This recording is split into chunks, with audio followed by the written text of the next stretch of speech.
اللهم صل وسلم وبارك على سيدنا محمد أفضل الخلق وعلى آله وصحبه أجمعين.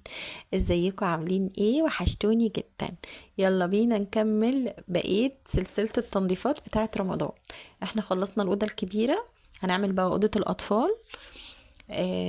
هي مش أوضة الأطفال مش فيها حاجات كتير، لان انا كنت عامله هي فيها الاوضه اللي بتشوف برضو الفيديو، كل مره بقول فيها التلاجة والديب فريزر. طبعا التلاجة والديب فريزر انا اصلا نضفتهم بس ما صورتش بصراحه، لان اليوم ده معرفتش اصور، كنت مستعجله جدا عشان خاطر البيبي وكده، كان اليوم ده متعصب قوي معرفش ليه، وانا كنت عايزه انجز بصراحه ونضفتهم يعني، وقلت خلاص مره تانية ابقى يعني اعمل معاهم. بس انا عاملاه يعني، اللي عايز يشوف تنظيفاتي في الديب فريزر والتلاجة في فيديوهين في فيديوهين تقريبا متصورين عن تنظيفاتي للتلاجة والديب فريزر، فحسيت ان انا ممكن ما اعيدهاش تاني يعني. يعني هما اوريدي موجودين اصلا على البيتش، فخلاص قلت مش مشكلة المرة دي. نضفتهم برضو كويس التلاجة والديب فريزر. هما طبعا التلاجة والديب فريزر تبع تنظيفات المطبخ يعني، فنضفتهم على طول بعده. آم، هنا بقى هنضف طبعا الشيش. انا هنا برضو بادئه في الاوضه دي الساعه 10 بالليل. هو بيبقى غصب عني ان انا ببتدي متاخر، مش ببتدي بالنهار بدري، عشان بيبقى ورايا حاجات كتير قوي بعملها طبعا. يعني ان انا مثلا اول حاجه طبعا لازم ان انا اعمل الاكل وكده، والبيبي بيقعدني كتير قوي، ف بقى ببقى عايزه اعمل الحاجات اللي هي محتاجينها قوي. يعني مثلا انا بعمل اكل ده طبيعي، مثلا بعمل بيبقى فيه غسيل عاوز يتغسل، مثلا في حاجات تانية ببقى لازم اعملها فيه، هنزل اجيب حاجة، فبقول خلاص مش مشكلة، وخلي اللي يعني التنظيف ده بتاع الأوضة دي او كده يبقى بالليل بعد ما اخلص اللي ورايا. هنضف بقى معاكم اهو الشيش. برضو اول حاجة فتحتها هي الشيش، نضفت الشيش كويس جوه من جوه جدا، ومن بره برضو على فكرة فتحته ونضفته من بره. هنا انا على الشارع، الأوضة دي على الشارع، فبفتحه وانضفه. بس كده كده انا لو فتحته ما يعني ما صورتش الحتة دي عشان مش حسيتها مش مفيدة يعني، مش هتشوفوها اصلا.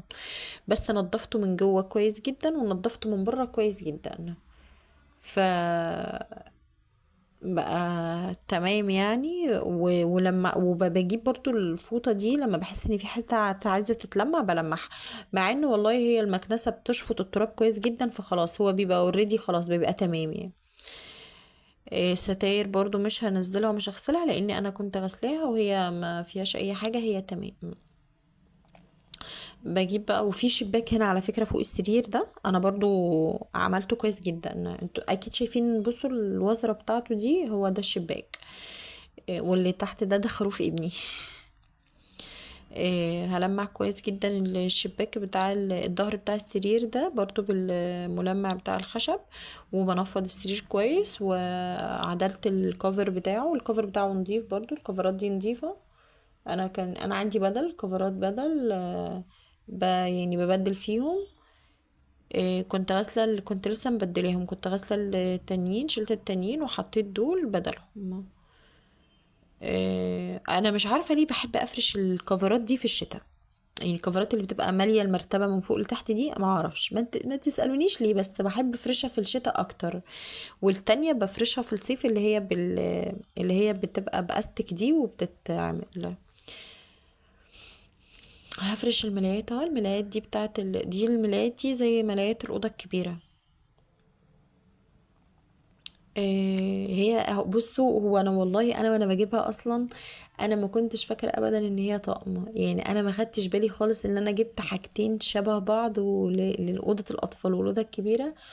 ما خدتش بالي من حاجه زي دي، ما خدتش بالي غير بعد ما اتجوزت ان انا جايبه، ان انا عامله ماتش كده. مش عارفه، هي جت معايا كده بصراحه.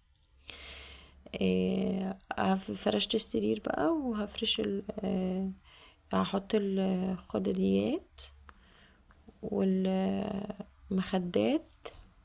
احط لها برضو الكيس بتاعها. وهعمل بقى البطاطين هطبقها، وبلمع بقى كل حاجة. بلمع الدولاب. هي الاوضه دي اصلا ما فيهاش حاجات كتير تتلمع، عشان هي ما تعتبر ما فيهاش حاجه. يعني بحس ان الاوضه الكبيره بتبقى اكتر في الموضوع التلميع ده، مش عارفه. بس الاوضه دي ما بحسش ان هي عايزه تلميع كتير يعني. هحط بقى اركب ده واعمل هفرد البطاطين. طبعا انا طلعت الاول السجاد، غسلته كويس، عملته، نفضته كويس. معلش انا مش مجمعه الكلام خالص، بس عشان يعني اتشدت لي حاجه، كنت يعني اتشدت لي حاجه في الموبايل التاني، فمش باصه للفيديو قوي، معلش سامحوني. إيه، طلعت السجاد في البلكونه وبنفضه بالمنفضه، بنفضه بالمنفضه كويس قوي. فتمام يعني. وبعدين هو مش بيبقى فيه تراب عشان كل يوم بعمله بالمكنسه، فمش بيبقى عليه تراب. المكنسة بصراحة تمام، بتفي بالغرض جدا. وبعدين بتنضف السجادة قوي، بتخليه اول باول طول ما انتي بتكنسيه اول باول كده بالمكنسة. مش خلاص مش بيجمع تراب ولا اي حاجة. فلما بتيجي تنضفي وتنفضيه كويس مش هتلاقيه مطلع تراب. بصوا، هو عامة الاهتمام بأي حاجة بيجيب معاكي نتيجة كويسة جدا. إيه، وكمان الحفاظ بقى، يعني مثلا زي اطفال، عندي اطفال كده، ان هم دايما ما يبقاش في حاجات في ايديهم اكل، اللي يبقى معاهم طبق كده. لازم، انا ابني دايما لما بيجي ياكل لازم اديله طبق. ما ينفعش ياكل كده يبقى ماسك الحاجه في ايده. عارف، لو بسكوت اي حاجه بشيلها من الكيس بتاعها خالص وبحط له طبق وبقول له اقعد كل. آه، ده بقى بيقلل قوي قوي قوي من اي فرافيت هي تتفرفت وتبهدلك الدنيا ومش هتشوفيها اصلا وبتتراكم وبتاع. بتبقى قصة يعني. انتوا عارفين الاطفال احباب الله طبعا، فمبهدلين الدنيا طول الوقت في كل حتة. ربنا يبارك فيهم يا رب ويخليهم يا رب، ويرزق كل مشتاق. خلصت السرير الاول. حطيت فرشته، وحطيت البطاطين بتاعته. البطاطين اللي هي تحت دي انا قلت لكم في فيديو برضو فات، البطاطين دي جميله قوي، بتدفي قوي يا بنات، حلوه قوي. عجبتني بصراحه. انا جبتها وقلت ان هي هتبقى مش قد كده. يعني هتبقى على قد فلوسها. يعني هي البطاطين دي كانت عاملة 1650، البطانيتين مع بعض 1650. بس بصراحة والله العظيم، هما البطاطين اللي تحت دي مش مورة ولا حاجة، ده بطاطين عادية. لكن اللي فوق، يعني البطانية اللي فوق دي مورة اسباني. دي انا كنت جايباها من ايام جوازي. انا عايزة اقول لكم ان المورة الاسباني دلوقتي، الطقم الاطفال المورة الاسباني ب 8000 جنيه، ب 8600. وانا مش مصدقه السعر الغريب ده بصراحه. ده احنا كنا بنشتري التلاجة يا جماعه كانت ب 6000 جنيه. يلا نعمه وفضل من عند ربنا. انا كنت سألت عليهم واتفاجئت بالسعر جدا، 8600 لطقم الاطفال. والبطانية الكبيرة برضو كده بنفس الأسعار الغريبة دي الغير متوقعة دي. أسعار خيالية يعني. يعني كان الله في عون كل أب يعني عنده بناته بيجهزها بجد. بطل يعني، بطل. ربنا يعين يا رب كل الأبهات على مسؤولية الجهاز ده بالذات، لأنه صعب قوي في الأيام دي، هو صعب قوي.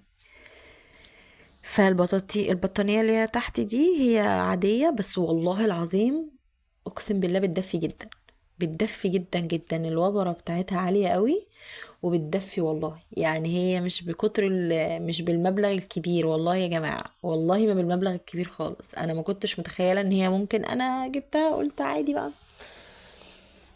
مش مشكلة يعني. بس بصراحة هي كسرت التوقعات بتاعتي، يعني ما خلفتها خالص. ما توقعش ان هي هتبقى بتدفي كده، هي دفت وجميلة قوي. انا عندي لحافين برضو، بس انا استخدمت البطاطين. قلت انا عايزه اجيب بطانيتين واشيل اللحافه. حسيت ان اللحافه خفيفه، مع انها اللحافه فايبر وكل حاجه، بس انا حسيت ان هي خفيفه شويه كده. او يمكن عشان البرد السنه دي كان تقيل شويه، مش عارفه. هو بقاله فتره حلوه، هو مدفي، بس في اول البرد كان تقيل قوي. اهي بصوا البطانية اللي هي فوق دي اللي هي الروز دي، آه آه دي المورة الاسباني. اللي تحت اللي هي البيبي بانك دي، دي عادية، بطاطين مش مستوردة يعني. بس حلوة والله يا جماعة، حلوة قوي وخفيفة كده. هي خفيفة جدا بس الوبرة بتاعتها عالية، بتدفي قوي. هي اكيد مشهورة يعني، وفي ناس كتير بتجيبها. فرشت السرير التاني برضو، لمعته كويس وفردته وظبطته هو كمان. هنا بقى هشد.